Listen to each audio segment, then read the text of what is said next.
ultimate fanfare.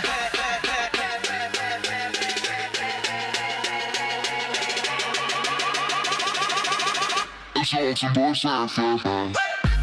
What's going on, world? What's happening, man? We back again in this week's episode of the PlayAction Podcast. It's the NBA playoffs. Woo! It's that good time of year. We got Brandon here. We got my dog Colin. What's up, bro? Man, I just gotta say, the hate is gonna be on today. Hello, my name is Hate. Okay. Hate. We got different things to talk about with several of my teams. And yeah, exactly. You already know I'm gonna go with it, but I'm gonna wait till we get there. Yeah. Anyway, edit that out. So I want to start off with my New York Giants. They trade defensive tackle star Dexter Lawrence, Sexy Dexy, to the Cincinnati Bengals, which I was very upset about, and I've seen some of our watchers, our listeners, are upset with that as well. They've been giving me some flack about it. However, the Giants got the 10th overall pick in this year's draft, and I gotta say, I thought they can get a late first, maybe a second. I didn't think they were gonna get 10th overall pick. So, two questions. One, who are the Giants gonna take with that pick? And also on the other side, the Bengals, who get Dexter Lawrence, he gets to go to a high-powered offense. Joe Burrow, Joe Cool, Jamar Chase, T. Higgins. You know, they've got a very, very explosive offense. Can score on anyone, can score in a minute. Are they, who are the Giants going to take? And are the Bengals set up well for the draft to be able to compete next year and not just have a good offense who wins 7 games? Okay, I'll leave with that question first. You know what I'm saying? So I'll circle back to the first question. But as soon as I saw this topic, I was itching to talk about this situation because historically speaking, the Bengals have been a horrible executive, horrible GM decisions. Like, bro, didn't they just let Hutchinson walk? Didn't he just leave? Trey Hendrickson, yes. Yes. Yeah. And that Pro Bowler, you know what I'm saying? And then they what? Yeah.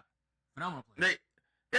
And then they gonna cool, you get Dexter Jackson, you know, that's the key, you know, pickup. But you lose one, you get one. You just wash the wash. Like, I don't see this being any, you know what I'm saying, key addition. They're gonna have a great offense just like they always do, and a mediocre defense like they always do, because they just gave up the 10th round pick. I mean, as far as the Giants, this is a great situation. They got 10th overall pick for Dexter Jackson, bro. Yeah. No, I'm saying. Oh, I'm talking about the Giants. They let go of Dexter Jackson. You know what I'm saying? They got the 10th round pick. Yeah. Dexter Lawrence. Yeah. Lawrence, And Dexter. Yeah. My bad. Yeah, Dexter Lawrence. My bad. I said Jackson. Yeah. Who I like as a cornerback too. But you know, with Dex, I'm with you there. I think the Giants they stole the show. They could do one of two things. They could either go all in on that offense, and you're just gonna have to trust Denard to fix the defense. In other words, going with Francis Mauigoa as your left tackle of the future, slide him in as guard. You'd have a monster line there, and then picking up on the offense side of the ball, also Carnell Tate, Jordan Tyson at number 10.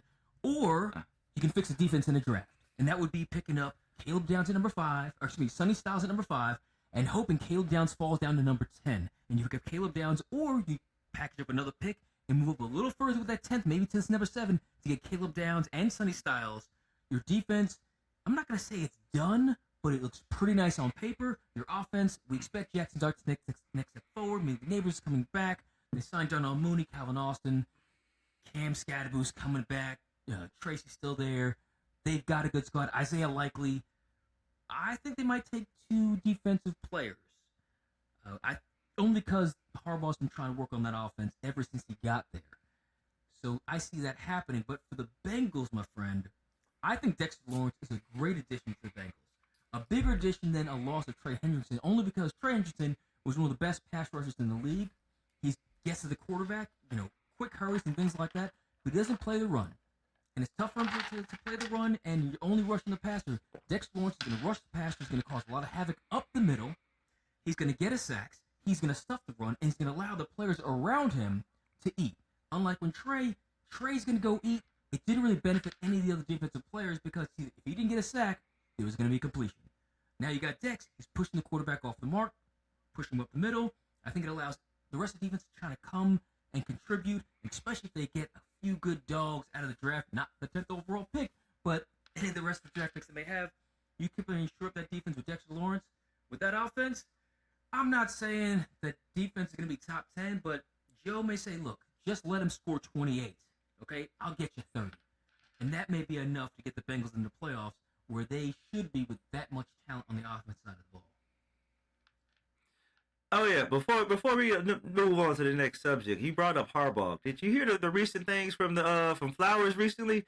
How they were saying the Harbaugh's, like, coaching, you know what I'm saying, strategies, doing practice. Style? Yeah. It was like they still doing one-on-ones and week 17, full pass. And I'm like, bro, you didn't complain about this last year, so why are you saying it, right now? It's kind of crazy.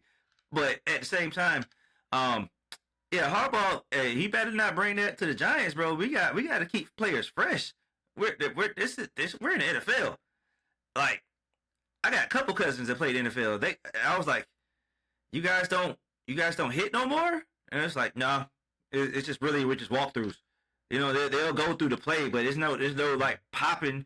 And I'm hearing that people are like, pads are popping at the Ravens practice, and how much everybody got hurt. Because Lamar, he's stayed hurt the last 2 seasons. So that was kind of, what I'm saying, questionable. Like, bro, but I'm just saying, you brought up Harbaugh, but also with Dart, do you think are you expecting a sophomore slump, or because? If he played, go ahead. I'm sorry. Oh no, I'm just saying because defensive coordinators got a whole season of footage to find his tendencies, because that's what they're doing right now all season. I think that if he played the entire season, then there's a possibility he could have a sophomore slump. But he only played, essentially a little more than half a season. With his injuries and things like that. They got some tape on him, but he's got so much stuff he needs to work on, so many things he needs to clean up in terms of his footwork, mechanics, sliding a little better. I don't know if he's going to come in the season as the same player that you can now game plan for. With that being said, he's still going to his second year. He's still not Tom Brady or anything like that. He's still going to be Jackson Dart, and so I think they're going to game plan for a little bit. But John Harbaugh's been around long enough. He is going to understand that. He's going to counter the counter. And he's going to have Jackson Dart ready. He's going to have probably most likely a running style offense to take that pressure off of Jackson Dart, where we're going to see a lot more Tyron Tracy, a lot more Cam Scatterboo, and a lot more possibly Jeremiah Love if the Giants decide to get a little crazy and he somehow falls out of the top 4. Yes, Dart is going to be probably more on the back seat of the offense than the driving that train himself, at least right now, because he's not a Lamar Jackson for sure in terms of with the escapability of his legs. But he's got moxie, and I think the Giants are going to be okay with him taking a little bit of a backseat. Kind of the way Dak Prescott was with Ezekiel Elliott, because they both got drafted together. They both were co-rookies of the year. Zeke was carrying the load. He was the one getting the 1,500 yards per season, allowing Dak Prescott not to have to throw the ball as much, and that allowed him to develop. And I think they're going to do the same thing with Jackson. That's just what I think. That's what I hope. However, if we can't run the ball, then throw the ball, young man. Yeah. So from one trade to a possible trade, and we've been talking about the Eagles and A.J. Brown for a while. I think everyone's been talking about the Eagles and A.J. Brown for a while because he's an outstanding talent on a team that doesn't throw the ball and he wants the ball. So Rich Eisen, who I have a ton of respect for because he has probably forgotten more than I'll ever know, but he doesn't see A.J. Brown as a first-round worthy player because of his down stats last year. And it was confusing to me. Granted, A.J. Brown, he's not, 23. I think he's 28. But he's got rare traits, size, speed. He's got crazy hands. He's had some weird kind of drops, but not something you'd be really concerned about. He had down stats because everyone on that team did offensively. Everyone on the Eagles had a down year. Jalen Hurts wasn't throwing the ball like he usually throws the ball. Saquon wasn't running the ball like he usually runs the ball. So offensively it was a down year, and A.J. Brown's going to suffer that because they're not a throwing team. Do you think A.J. Brown is going to be more like, if he's moved, more like another player who they thought lost a step and wasn't worth the first round, like Randy Moss with the Raiders, then went to the Patriots and maybe set a couple records? Or is he going to be the receiver that is, left the Steelers, like Antonio Brown, and bounced around the league and never really had that same success again? I see A.J. Brown as a top-tier receiver. If he's got a top-tier thrower, he's Jamar Chase. To me, he's Jamar Chase. Yeah. And I was just going to say that. Like, you put him with Joe Burrow, somebody like to air it out, he's going to put up the numbers. Nobody on that team put up numbers last year with the Eagles. And the Eagles are not like a high-powered offense. And one thing unfortunately, about what Hurts, like, Hurts has never had the same offensive coordinator, like, from year after year. Like, he's always learning a new system. So, like, people don't, like, rarely bring that up. So, like, that was an entirely whole new system this last year. So, like, hopefully he got some, some continuality this year. I think they kept the same offensive coordinator in the offseason, but I'm not really sure. I haven't been too up to date with the Eagles, their coaching staff. But yeah, hey, this is kind of crazy because we're even having this conversation. A.J. Brown is a top tier receiver. Like, yes, Randy Moss type of numbers. Like, if he plays with a quarterback, if he played with what's old boy for the Seahawks? Sam, play with Donald. He'll put up numbers. Snap. Ooh, he put up numbers. Yeah. That would be. I'd like to see him and Jackson Smith-Njigba. Yeah. Okay. Oh, also, did you hear the story about Jigba? About his shoe size? Like, he wore a size 12 when he played for Ohio State in college. Okay. And he had like nagging hamstring injuries. All right. So when he got to Seattle, they like 3D scanned his feet and found out he wore a size 10. So they made some custom cleats, you know what I'm saying, for his feet. He hasn't had a hamstring injury since. Hey, and he's gonna be able to stay in bounds a little easier, taking an inch off the top of your foot, right? Yeah. How do you go from I thought I wore a size 12 to I wear a size 12. 12. I thought you were gonna say they made a size 13 and made a bigger shoe for him. He was trying to put his foot in too small. Well, I can see even a size 12 to 11. I can see that, but for a 10, that's like 2 inches. That's crazy. Was this just the past off season, or was this like when he got to Seattle? I'm not sure. They were just talking about it recently. I seen it recently. It must have been before last year because the way he played, he was like a different guy. Yeah. His agility was top notch. Route running, speed, hands. We're talking like where I don't even see where the ball could have got to him. Yeah. Defense, and yet there he is, parallel to the ground almost. Yeah. And it was somebody. The NFL's like their attention to detail, and it's like, hey. Oh. Bravo, Seahawks for people that. Shout out to their medical staff personnel. Yeah. Shout out to their medical team. That's cool to look into something like that. That's nuts. He's gonna be dangerous next year. Oh my. Yeah, goodness. real dangerous. If Darnold continues to play like he's playing and going from the Vikings to Seattle, I mean, it's not like no one had tape on him. They had tape on the Vikings. He went to Seattle.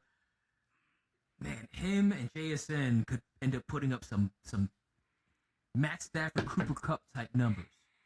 You know, when Cooper Kupp was put, I mean, they could put stuff like that. JSN was already he's flirting with that stuff last year. Yeah, they may put up some crazy numbers, and people are gonna start talking about Sam Darnold. Like, is you do 4 or 5 years of this? Is he a Hall of Fame candidate? Right? Is he a Hall of Fame candidate? And people are gonna be talking like crazy. But Kurt Warner, how many great years did Kurt Warner have? Hall of Fame. Now you gotta win. You got. Bro, make sure you win a chip. Oh, Sam won a chip. So, yeah, that now as you say that, right? We would have never thought Sam Darnold would have had the best NFL career out of all the current, recent USC quarterbacks. Like, we got Matt Leinart, Carson Palmer, you know what I'm saying? Yeah, we got some Sanchez. A bunch of guys come out. The guy that backed up Carson Palmer and Matt Leinart into getting a $100 million contract with the Texans, Matt Castle. Yeah, Castle. Yep. didn't start a game since high school when he came to the NFL, which is crazy. Yeah, But and it's like, he's a good quarterback. yeah, good quarterback.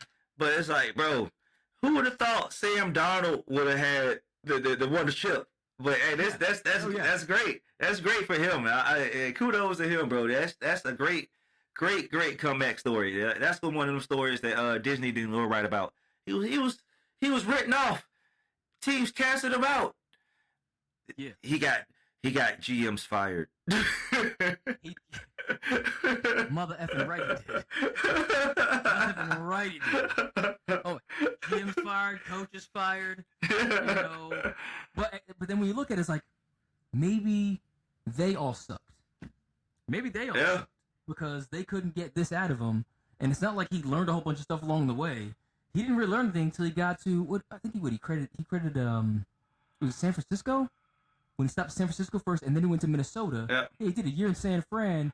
So the way they run their offense over there, he said he learned stuff from their quarterback Brock Purdy. So yeah, I learned a lot from Brock Purdy, which is crazy. Brock is a lot younger than him. Goes to Minnesota, lights it up. Goes to Seattle, wins the chip. I mean, it's crazy. It's crazy, but I mean, like you said, it's awesome. It's wonderful. That is why we're here. That's why we love to talk about sports. Crazy stuff. Before I get to what I want to talk about, we got to go to the play-in tourney. Because the play-in tournament, it's one of those things that I think we kind of look at as like almost the cup, the NBA Cup, where it's like, what is this crap for? But in this case, this play-in tourney had freaking live games. I mean, not live games. Like, these games were dope. Charlotte Hornets over the Miami Heat was probably one of the most exciting games I've seen all year. And it was in the play-in tourney. I mean, it was the Hornets, the Heat. I expected the Heat to win, obviously, because they have all of the playoff experience. Eric Spoelstra's no joke. I mean, they've got some dogs over there. And the Hornets, who are they? LaMelo Ball and a bunch of his merry men. But LaMelo, when it comes to just straight up ability, offensively, if you can name someone who does things significantly better than he does, whether you can't find anyone who passes significantly better than he does, or shoots better, or has more athleticism, has more bounce, has more wiggle. I mean, offensively, he can do everything. And he does it in an odd, weird, simple, easy way for it. Like, nothing's difficult for him. It looks like the way I talked about the way I see Jason Tatum play. He just doesn't seem like he's working very hard when he plays. He's not struggling. He's just... Cade Cunningham plays that way. He's never exhausted or tired or out of position. And LaMelo Ball, he's playing around like he's at the park. Yet he's making people look foolish. And so seeing them win was so great. I loved it. And then watching them follow that game up with an absolute horrible game against the Magic. And the Magic's a ball in that they know how to play. Yeah. But they made the Magic look like the Magic with the Harlem Globetrotters and the Hornets with the Washington Generals. For you young folks out there, you don't know who that is. But for the older folks, you know when you saw the Harlem Globetrotters against the Washington Generals, it was going to be a fun-ass whooping. Okay? And that's all we want to see. And so most of this game, Charlotte was down by 30. And it was just a horrible showing after I was so excited to see the Hornets. I was like, oh, man, the Hornets, here they come. Watch out next. Never mind. Does Jordan still own those Hornets? Because they are still horrible. I seen Melo try to like halfway throw the coach underneath the bus. Talking about he only shot four shots in the first half, and he was like, by then the game was out of reach, and it was like I was trying to do what the coach was telling me to do, pass the ball, get everybody involved, but by then they was down by 30, and you look up and it was crazy. I turned the game on. I was like, what? This score is crazy right now. Well, why? How? But hey, I'm excited for LaMelo. Like his dad says, he could play the one or the two. Like, he has the height to play a two guard, but he can pass like a point guard. So, like, his future, he just has to show that he takes the game a little serious, and you do that in the playoffs. So he has to get some playoff time and has to get like some playoff experience for like the league to take him serious. unfortunately, because he can hoop. Like you just said, he's extremely talented. He just got to do it on a bigger stage. Yeah, you're right. He does, and I think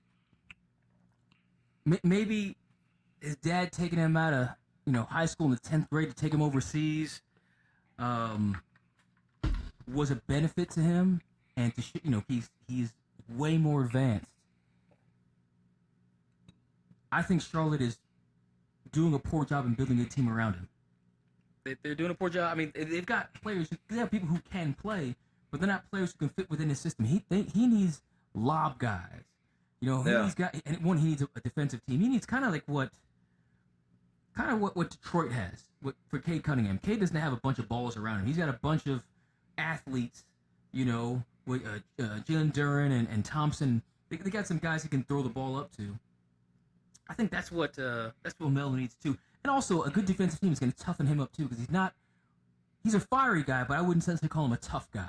And I want him to be a little more tough when handling the ball, a little more tough when he's going to the rim, a little more tough when it comes to his defensive presence. That he's a little aloof, when he's playing defense. And I just want to see a little more from him. And you know what I want to see a little more from? Because I want to hear about all these damn haters. Okay, they're not haters. The opposite. These lovers of the Suns and Dylan Brooks and Devin Booker and how great they are, and they get whooped by the Blazers. Okay, the Blazers. Can anyone name the Blazers starting five? Okay, maybe you can, Brandon, but most people can't. No. Okay, and Devin Booker and Dylan Brooks, y'all got beat by the Blazers. So I'm not going to talk about the game. I just want to talk about something else. But I don't know, man. I think Devin Booker needs to just become a hired gun. You just go to teams and just be a shooter / kind of facilitator. And Dylan Brooks, you find a squad and just be their Draymond Green. Okay? Because y'all can't do nothing together. And by the way, Dylan Brooks had his best statistical year. He had 20 points a game this year. Okay? Yeah. He had a very, very good year for him. And he's always plays tough defense. Devin Booker's still dropping 25 points a game? For what? Get beat by the Blazers. Get out of my face. Yeah, Devin Booker, he has shown repeatedly that he cannot lead a team. Like you just said, he's a good number two. He'll go get you 25, 30 if you need it, but like it ain't gonna be a meaningful 25, 30. No. But he's not gonna be the guy that you like count on at the end of the games.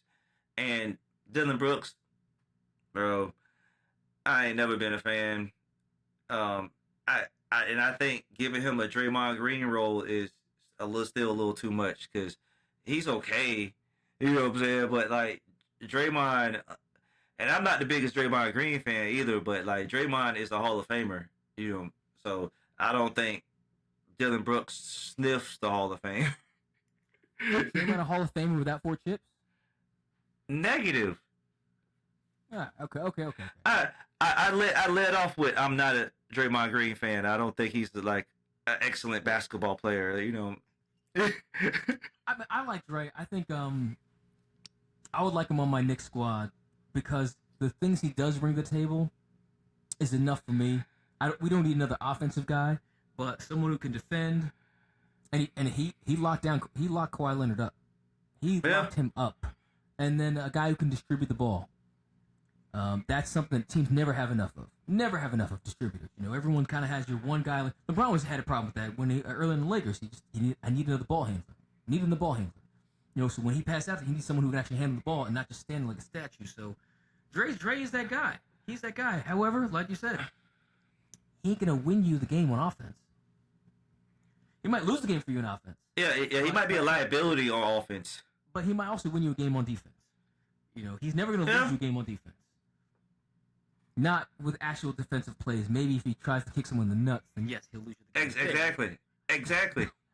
But outside of that point, what's crazy to me? And it's not really that crazy. I guess what's crazy to me is that the Cleveland-Toronto series, Cleveland's up 2-0. 126-113 and 115-105. Cleveland over Toronto, game 1, game 2, respectively. I think what's crazy to me is I expected Toronto to actually play better. And because I like Toronto's players. I mean, I'm looking at RJ Barrett, drafted by the Knicks, top 5 guy, strong shooting guard, physically strong, very strong defensively, pretty good offensively. You got Scotty Barnes. Scotty Barnes is a stud. Scotty Barnes is a stud. And then, to me, the best player of that three who's playing the worst is Brandon Ingram. Brandon Ingram can do everything on the court. Offensively, defensively, he's not going to do it at the most elite level of the elite levels, but he's going to do it at a very, very, very, very high level when he's locked in the game. And I'm blaming that on coaching. Because Cleveland's got a good squad. I mean, you got Evan Mobley, Harden, Donovan Mitchell right there. You can just stop there. And then you add in Jared Allen, who is a top 5 center to me, top 3 center to me, because of what he can do on the court. I still feel like Toronto's youth should take over this game because I don't believe in James Harden and I don't believe in Donovan Mitchell. I believe them individually as players, but in the playoffs, they have never shown that next step to just overtake a team. And Toronto, with all their youth, should not care about their veteranness because it's like, well, they never went there anywhere. And I want to see Brandon Ingram get his head out of his butt and just start dominating these games because there's nobody on Cleveland that can stop him if he wants him to stop. He's being stopped by coaching in his own head. Yeah, most definitely. Brandon Ingram is like, he has the potential to be another version, a slightly less skilled version of KD. I wanted to say it, but I didn't want to seem blasphemous. Yeah, thank you. Those 30 in my head. Yes. Yeah, 6'9", 6'10", that could do everything. So it's like, bro, come on now. You just gotta learn how to take over. But yeah, shout out my boy Scotty Barnes. He is he a beast. He a hooper. I see something recently though. I want to talk about the city of Toronto. Yeah. We gotta talk about y'all, bro. How y'all gonna rob my boy Scotty Barnes outside the arena and then go wear his chain and post it online with it? You from Toronto. How you gonna do this locally? And so when he leave, you can't blame him for leaving because my own fans is robbing me. This is crazy. This is I don't understand what's going on in Toronto. And to add on to that, historically speaking, I don't think the Toronto Raptors have ever beaten the Cleveland Cavaliers in the playoffs. I would say no because Toronto Raptors really never make the playoffs. Yeah, and then that long stretch of LeBron just tormenting DeMar DeRozan. Oh man, so this is just it's looking like a repeat right now. So I expected Toronto to put up a bigger fight, but like I said, if my boy Scotty get up out of there, well, you know why. You can't even walk across the street outside the arena without getting, robbed in his own city. This is crazy. It is. And, it's unfortunate, especially since I never thought of Toronto as a dangerous city. It's, I don't know, if I think of dangerous cities, yeah. Even if I expand that list out to like 100 cities, I still probably wouldn't put Toronto on, and I don't even know if I can think of 100 cities. I still wouldn't think Toronto? No, not Toronto. I wouldn't think any Canadian city. Because Canada, at all. I mean, everywhere I've been in Canada, it's been amazingly pleasant. Even though I don't see hardly anyone that looks like me, it doesn't bother me. It doesn't bother them. Vancouver, Toronto, Quebec. It's been absolutely wonderful everywhere. I haven't been everywhere, but I like Canada. I like Canada.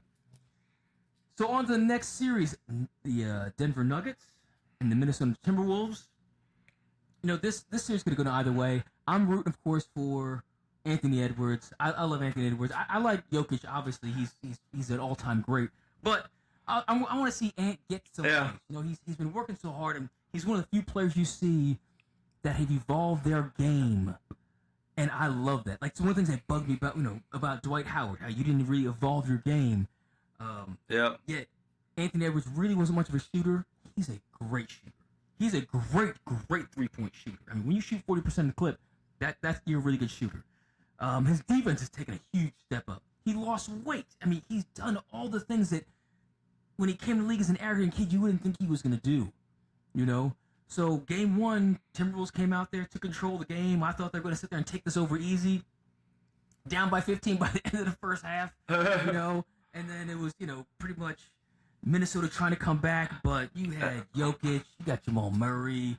I mean, you got some vets that have been there. They've won chip together. They kind of said, hey, young folks, just relax. Yeah. Don't do it. And it looked like Jokic and Jamal Murray and company were going to take over that series and continue on to be a formidable force in the playoffs until Game 2 came. And Minnesota said, no, not yet. Even though... Yeah, calm this down. Down by 19 in the first half, you're like, oh, crap. The Nuggets are going to continue to steamroll them. They had composure, okay? They said, nah, not today. Erase that deficit. Came back, wins the game by 5 points or so. This is what bothers me, though. This is what I'm kind of confused with. So, Jay McDaniels, who I love Jay McDaniels. He's a gritty, hard-nosed, confident, brings it all nasty to you. He doesn't take nothing from nobody. After the game, okay, at one point you're down by 19 points. He's asked about, driving, the ball on Denver. And he said, yeah, you got to drive on them because they don't have anyone that can stop you, So he's trying to say Denver doesn't have any good defenders. Now, they don't really have any good defensive players. I think that was stupid. You don't give Baltimore material in the middle of a series in a game which you was about to get blown out. Yeah. Okay? And by the way, Jay McDaniels, it's not like he went and dropped 30. No, that was Anthony Edwards dropped 30. Jay McDaniels, you was in the teens somewhere. Okay, you contributed and you played well in your role, but just like Isaiah Ryder to Kevin Garnett talking trash to Michael Jordan, shut up. Yeah, calm down. I've seen Jokic Lee elbow Marquise Morris back because he hit him. He's like, so he just hit him back, knocked him out for the season. Okay, don't make that guy mad. He's 6'7" 280 pounds. Effectively ended that dude's career. Like, he never played in the NBA again. I did not know that. That's awful. And what are you doing? Why would you piss him off? Yeah. Oh my goodness. You can only make it harder for your star. You can make it harder. Do you think Rudy Gobert is happy that you're making these comments? Are you out of your mind? Oh, by the way, Rudy's been playing his ass off. We've been giving him credit. Rudy's been playing his ass off. But I don't think Rudy wants to go against an angry Jokic. Nobody wants to go against him. But I want to shout out my boy Ant. This new generation. Oh my gosh. Like we're used to like polished stars, NBA stars, like LeBron. We have seen nothing but professionalism from LeBron his whole career. Even though everything was given to him, like we haven't seen any slip ups or anything like that. Anthony Edwards is going to be himself. He is zero filter. Oh my God. He was talking about at the blocking, blocking shots, and he was like, yeah. I used to watch a whole bunch of Dwayne Wade, and he was beating S at the rim. Yeah, I was beating S all the time, and I'm like, yeah. He said the S word like 6-7 times in his post game interview. And I'm sitting there like, bro, this new generation doesn't have a filter at all. He just, there's no code switching in this new generation. They're just like, you're going to get me, and you're going to get West Side of Atlanta, and that's going to be it. You got to deal with. And he's still getting, got Adidas, contracts and stuff like that. So, hey, I'm with it. Mary Antmus from Gatorade. Yeah. Right? Yeah. No, I'm sorry. That's Sprite. Mary Antmus. Yeah. I'm sure he's got Gatorade too. Oh gosh. Speaking of splitting games, so the New York Knicks against the Atlanta Hawks, game 1, happened to pull out a victory, 113-102, and it was a relatively easy game for the Knicks. They beat the Hawks pretty much with defense and playmaking. I mean, the Knicks, when they want to play defense, including Jalen Brunson, they can lock in and play some defense. You got OG Anunoby, you got Mikal Bridges, even Karl Anthony Towns will play some defense, which you had to because they played hack and mission game 1. On to game 2. Game 2, close game, but the Knicks gave away. I'm sorry, Hawk fans, but the Knicks gave away a very, very, very winnable game. Okay, very winnable game. But hats off to the Atlanta Hawks because they played their butts off. And outside of C.J. McCollum, none of them folks have any playoff experience. None of them. C.J. McCollum was the only guy that was some playoff experience, and he took that squad and he carried them with his 30-some-odd points to a victory against a lazy playing Knicks team, or at least lazy playing for the last few minutes of the game. I felt like the Knicks were playing in a scrimmage to where it wasn't a win, lose, draw. We don't care. We're just playing games and this, that, the other. And the Hawks were playing for real. And when the Knicks missed a shot, it wasn't a big deal to get the offensive rebound. When C.J. McCollum is beating up Jalen Brunson down the court, just barreling him to him, throwing his shoulder into him, the refs swallowed their whistles, and I don't have a problem with that. Let's play some physical basketball. No one the Knicks came to his defense. Jalen Brunson didn't even try to stop him. He didn't even have an expression on his face. He just continued to beat me up as I continue not to perform. And then CJ does the thing I didn't expect him to do, and that is miss 2 free throws to put Atlanta up by 3. So Atlanta's up by 1. CJ misses 2 free throws. Knicks have a timeout. 5 point some odd seconds left in the game. 5 seconds, miss the ball, misses the shot, get the rebound, call the timeout, advance the ball, drop a play, find a way to get a lob or Jalen Brunson the ball, and the Knicks have probably a better than 50% chance of winning that game. Instead, what do? They get the rebound, and they push up the floor. Pass off to Mikal Bridges, who I love, except when he's going to go shoot in the open court on a fast break because he doesn't make those shots. Okay? Get to the basket. Instead, he drifts away from the basket and shoots a contested 18-footer off the baseline, and of course, he misses. Game over. Not even an attempt to try to win the game. Like I said, it felt like a scrimmage. And I don't know if the Knicks are going to take this series seriously or they thought that they're going to win this easily, but C.J. McCollum just showed you, hey, it doesn't have to be Trae Young to wake you guys up and beat you down. CJ's here and he can do it too. And they better wake up or they're going to find themselves on the outside looking in and wondering, is Mike Brown about to be out as coach? Oh, yeah, because CJ came to play. And he was like, bro, we are not going out like this. We are not going, it might be a gentleman's sweep. We never know. It might be a gentleman's sweep because the Hawks, I don't really have too much faith in the Hawks. But, hey, we know moving forward, CJ coming to play. And if Brunson, I told you this has been my whole thing about Brunson. Like, he's a great offensive, player. But on defense, he is a liability. He just going to get picked on. So and the ref showed you that they're going to allow him to get picked on. So this is going to be an interesting series. Like you said, I like C.J. McCollum with his playoff experience. Out there, playing with my boy Lillard out there in Portland. So all those years, he has time. He has experience. So he's a vet. He ain't gonna be no easy out. So hey, the Knicks gonna have to come with it. Josh Hart, hey bro. You gotta do something, bro. You gotta have to, Yeah, you gotta do something. Come on, like, hey. But yeah, this is gonna be an interesting series. We're gonna see how it go. But the Knicks, hey, like I said, this is no knock to my boys' team, but Brunson having one of your best players being a defensive liability has always been like. Kind of like not a winning formula to me. No, it's not. It's not. But we have 4 other defensive players to mask him. And I don't think Brunson getting picked on was that much of a problem. I think it was not having a better game plan to switch Brunson off of the hot scorer, C.J. McCollum. Because C.J. McCollum is bigger, stronger, obviously. He's pushing him around. And I put that on the coach. Okay, Mike Brown needs to figure out, how do I set this up where I got my best player on the floor, but not being exposed as a liability on defense against a good player. C.J. McCollum is a good player. He's not a great player. He's a good player. And there's no time that anyone should ever see a good player dominate a great player regardless of their defensive capabilities, right? You protect that great player. You have 4 other great defenders. You can figure out a way to stop C.J. McCollum. I'm done with it. I'm going to move on to your Lakers.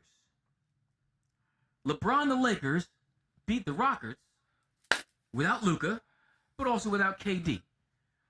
I find it crazy that they did, because I expect the Rockets to wipe them up, because the Rockets were an amazing team before KD got there, and they're pretty much the same damn team.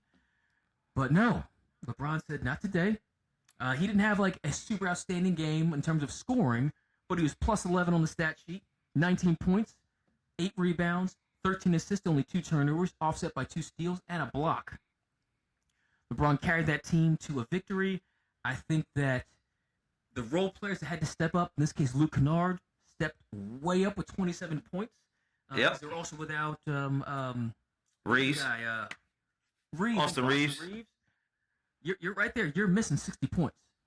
So the fact you say we still beat these very, very good defensive playing Rockets, man, I know you got to feel good. Oh, I definitely feel good. My boy, we get playoff LeBron and we get playoff Bronny.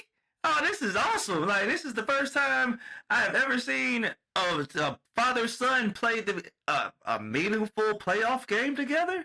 That was an awesome thing, seeing, like, he was talking, LeBron talking about after the game, his mom watching in the stands, watching her son and her grandson play in an NBA playoff game.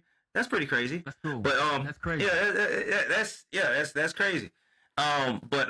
Yes, getting back to the game. My boy, playoff LeBron. He didn't drop 30. He didn't have to drop 30. But hey, he did 13 assists, 8 rebounds. I take 19 points from 41-year-old LeBron. I mean, it's hard to sit there and fathom that he's this old, because we've been watching him for so long and he's been so good, and you just imagine him just to keep on playing, because time doesn't march on for athletes. It marches on for us. They are timeless. But in reality, no, they do get old. And it is getting more difficult. And I see the wrinkles and the lines in his face. I'm like, man, yeah, he's an athlete in his 40s. And he isn't what we used to. He's not 31. He's 41. But man, he's a good player. Man, he is still good. His vision's still there. His mind's sharp. His body's not the same, but his mind's sharp. Yet he can still back you down. He's still strong. He's still grown man strong. So I think they're always going to be effective, but they need to take advantage of this time while KD's out. Oh, I don't know how long LeBron can do this. But speaking of that, I have heard that KD might be out for some significant time. Like, they said his injury, I think it's a soft tissue injury, so it's painful. They're saying. So I don't like to hear that, because we love KD. We love KD too. Play. I want to see of course. I want to see him play when you got Luka playing, you got Austin Reeves playing, KD coming back full strength. I want to see that squad against that squad. That would be the most exciting, probably some of the exciting play we're going to see. Because it's not going to see two legends kick off again until you see LeBron and Steph, or KD and Steph again. We don't have too many legends that have an opportunity to play each other in meaningful games. So, and we're still going to have to continue to wait. It looks like we're going to have to continue to wait. We'll see if that ever we'll see even if it happens. Next game, man. Celtics over the Sixers. Not surprising that the Celtics beat the Sixers. The Celtics are a very good team. Tatum's back. They're running on all cylinders. However, I got to look at these Sixers. Okay? And there's a lot of Sixer fans out there. The Sixers are loaded with talent, by the way. Joel Embiid, I know, didn't play, so it's not like we expected the 76ers to win. But to lose by 32, you lost by more points than Joel would have scored. And you still had Paul George, playoff P. I can't find him. You still got Tyrese Maxey, who is a stud, by the way. Okay? You got VJ Edgecombe, super rookie. Okay? VJ, he's as good as any. You can put him right next to Cooper Flagg, put next to Knuckle. VJ Edgecombe can ball like everyone else can. Okay? Yeah, he's not the shooter that Edgecombe that Knuckle is, but he has got Dwayne Wade type abilities, where in terms of the way he plays offense, he doesn't try to do things outside of what he can do. Plays within himself, just like Dwayne Wade. And you didn't say Dwayne Wade jacking up a bunch of threes. And I'm a three-point shooter, so I'm going to drive the hole, and I'm going to get contact and score. VJ plays within himself, and defensively, he's outstanding. Kelly Oubre, love Kelly Oubre. I think he's a very, very good player, very good defensive player. How do you drop by 32? Granted, the Celtics are a good team, but you've got a bunch of good players. It could be coaching. It could be coaching. It could be the system you're in. Because you're too damn talented to get beat up by. And when you look at the Celtics, I mean, you're looking at them, you're like, okay, well, they got Jason Tatum and Jaylen Brown. Yeah, okay, they got them. You know who the other three starters were? Derek Wright, Sam Hauser, and Neemias Quetta. Queta. Okay? What I'm trying to say is that it's not like they had a world-beating starting squad. Yet their starting squad were all plus 12 to plus 24. Okay? It's there's no reason why you should get beat that bad by people that most people don't even know the names to. And I'm wondering, are the 76ers about to go through a dark time of having decent players but being trash? Or are they going to fire the coach, bring some new blood in there, and turn this thing around? Because you're the Philadelphia 76ers, you have a storied history. Yeah, I think they're going to be mediocre. Playoff P. He gave himself that name without winning anything, bro. Come on now. And like the most meaningful playoff moment he has had, he's on the opposite end with my boy Lillard giving him the wave bye after he just dropped one in his face. And it's like, bro, I have never been a subscriber to the Paul George fan club. He has never been solid in the playoffs. Never, been too much of a threat. He's a good basketball player in regular season, but Maxi's a dog too. And then Joel Embiid, Mr. Unavailable. You know what I'm saying? I haven't seen him play. Yeah, I haven't seen him play meaningful basketball in God knows when. So I think this is going to be mediocre 76ers, and unfortunately, with them big men, and this might be another catalyst for them shortening the season, because those big men, they can't, like 72 games, 82 games. That's a lot on their feet, and that's a lot on their legs. It takes a lot. But I did see a couple of former NBA players talking about if they do shorten the season, it's going to mess up the stats for you know what I'm saying. So I know LeBron would be happy because like, oh yeah, my record is never going to get touched. You know what I'm saying? That scoring record. So it can be cool, but they're going to do something because Joel Embiid, like I said, the 76ers, yeah, they're kind of like trapped in a situation right now because I believe they got Joel Embiid and Paul George locked up for a couple of years, and I don't see them having any playoff success. No, they won't. They won't at all. And I don't know. I don't know why owners want to shorten the season because lose money. I think they're going to shorten the games. They shorten the game to a college game, 40-minute game maybe, to help offset injuries. LeBron will still be excited because he's always led the league in minutes for many years of his career, at least top 5 in minutes for many years of his career. So he's played a lot of effing minutes. But yeah, shorten the game from 48 minutes to 40 minutes. That's going to screw up stats big time. The per game stats, the season long stats, obviously, but per game, where Jordan will be the highest scoring person of all time. Because I think he has the average at 30.1 points a game, I think. Yeah. And that'll never drop if they shorten this game to 40 minutes. You get a couple seasons like averaging 35 and stuff like that, like 33, 34. You're like, bro, what? Yeah, exactly. Yeah, if you've average, actually, it's gonna be tough to average 25. Yeah. A 40-minute game, averaging 25 is gonna be difficult. Yeah. But again, people play less minutes, and maybe that helps out. But coaches probably do. They'll still play players 32 minutes a game. You're still gonna play almost the same amount of minutes. Yeah. Because they want to win games. They want to win games. And winning games, we were talking about the Suns earlier. Somehow they still lost, but won their next game to make it into the, out of the play-in into the playoffs. So they get OKC, who destroyed them by 26. Okay, and I gotta say this: when the Suns have Dylan Brooks taking the most shots, that is not a recipe for success. Okay, and it's not a slight him as a player; he can score. But on that squad, you got other guys who probably should score more. Okay? Devin Booker, Jalen Green, and then maybe Dylan Brooks after that.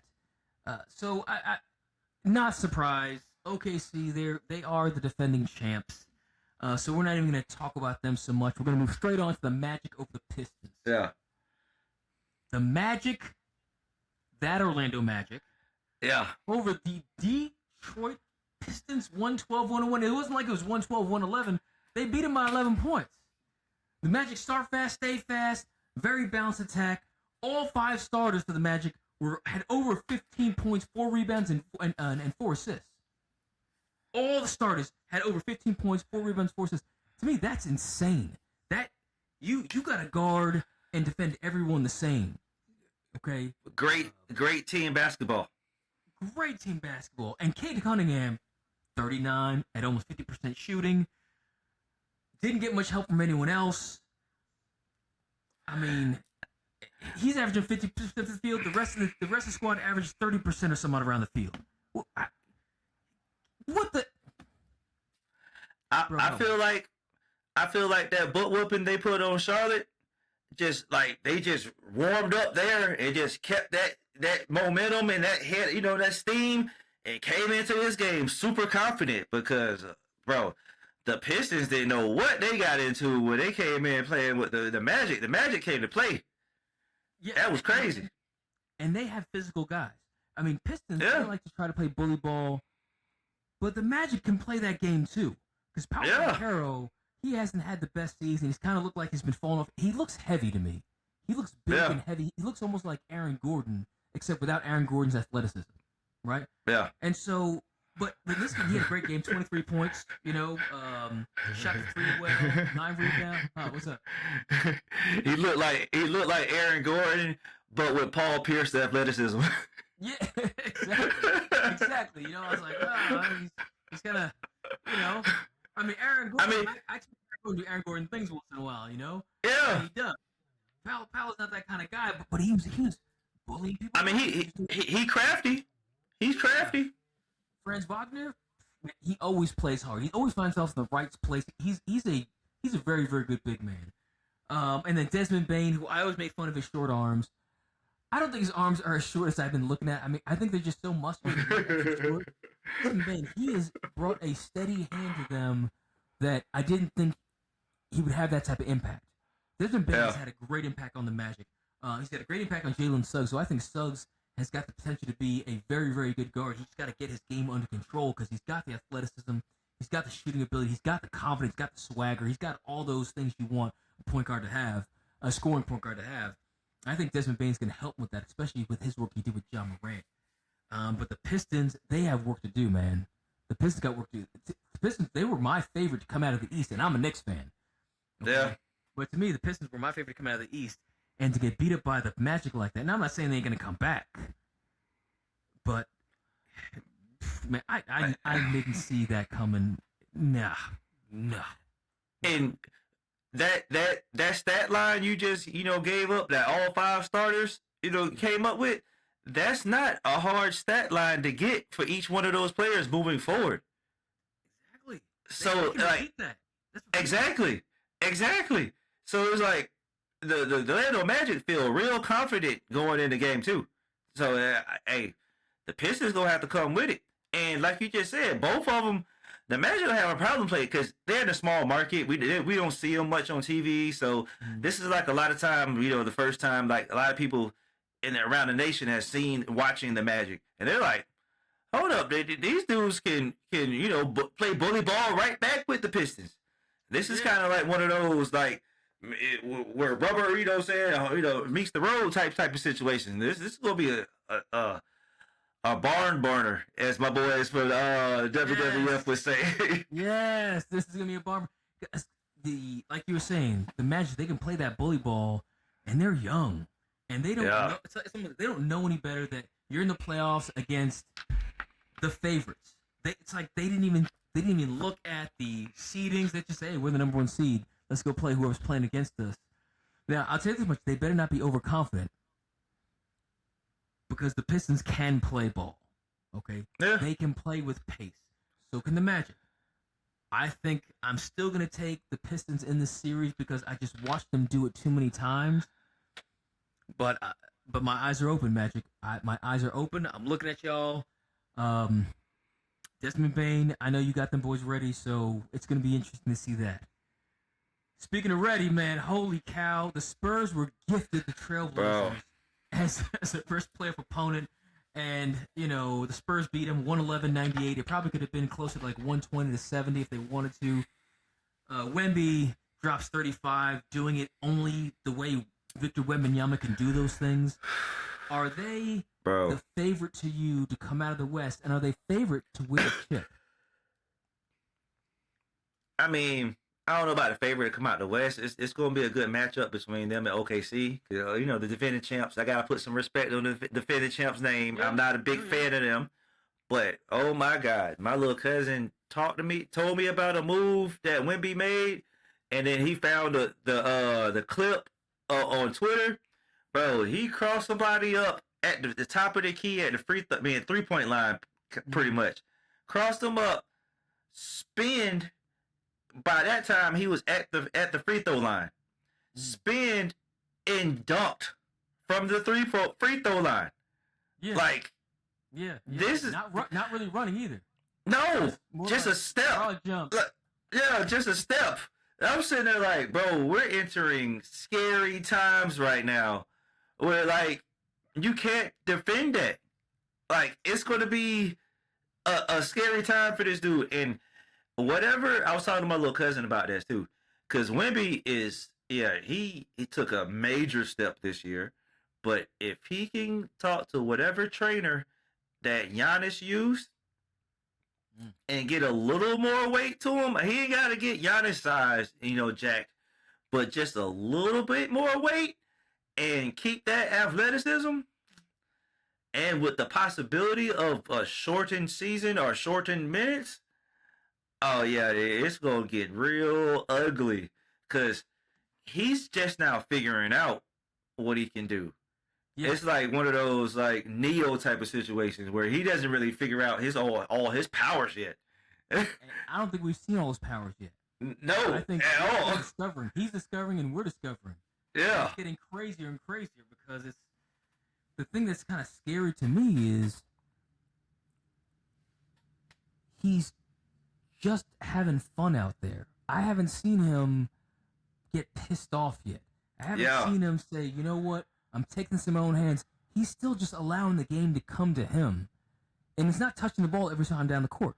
It's not like where Shaq touched the ball every time down the court. Or young Shaq touched the ball every time he went down the court. Wemby still is just playing a piece in this role, and eventually he's going to become like Tim Duncan, where it's like, okay, you got to touch the ball every time they get on the court because you're going to score or you're going to pass it off and let Avery Johnson figure out who's going to shoot it. But Timmy's going to touch the ball every single time, okay, because he is the advantage every single time. And Victor is the advantage every time. He's not being put in that position yet, and I think just to protect him. But like you said, holy cow. Yeah, and good. And you just mentioned it, because he might not have to get upset, because Tim Duncan never got upset in his career. Facts. But Tim Duncan was just the best power forward we've ever seen. And it was like... and things that Wemby's doing things that it's not even because he's tall. It's not even because he's 7'4". If he was 7 feet tall or 6'10", like Chet Holmgren is 6'10", we would still be like, wow, because he's doing things at his height that Chet doesn't do at his height. Yes. Just the way his body's moving, the way he's contorting his body, the way he's going aggressive to come after dunks instead of laying the ball up like you see a lot of big guys do. They'll lay the ball up, and he's aggressive about, okay, no, I'm packing this. Okay, I'm not gonna give you a chance to block it off the back or anything like that. I'm packing this down, and it's freaking amazing to watch. And he does up and under reverses. His creativity, I think, is what's separating him apart as well from the other big men. That just as creative as he is offensively with his body and what he can do. Bro, it just dawned on me what I described earlier. This dude had 1 foot on the free throw line and did a drop step and dunked from the free throw line. We're entering uncharted territory right now. And players, they're getting taller and they're getting, more athletic, but it ain't nothing you can do with 7'4", and you're trying to defend that, and you're trying to you're at his chest. I've seen 6'8" dudes standing like at his chest, and it's like nothing you can do once he puts his hand above his head, and it's like,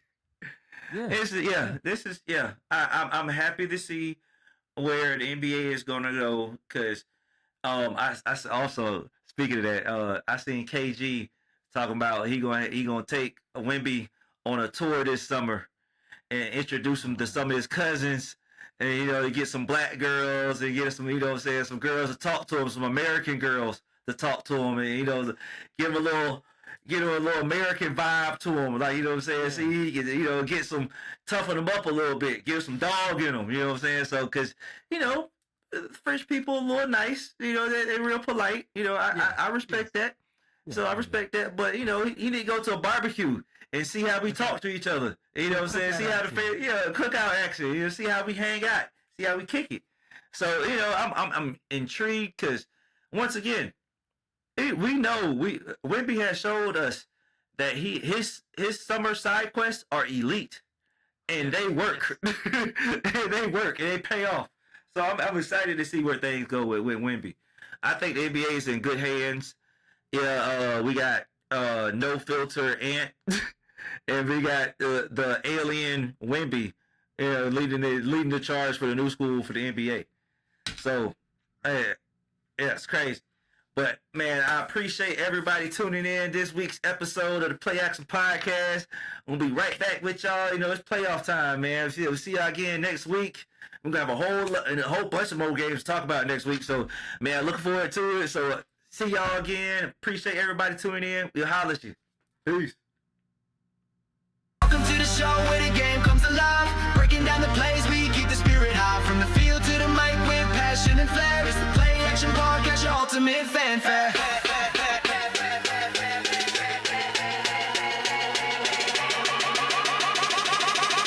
It's all some more fanfare.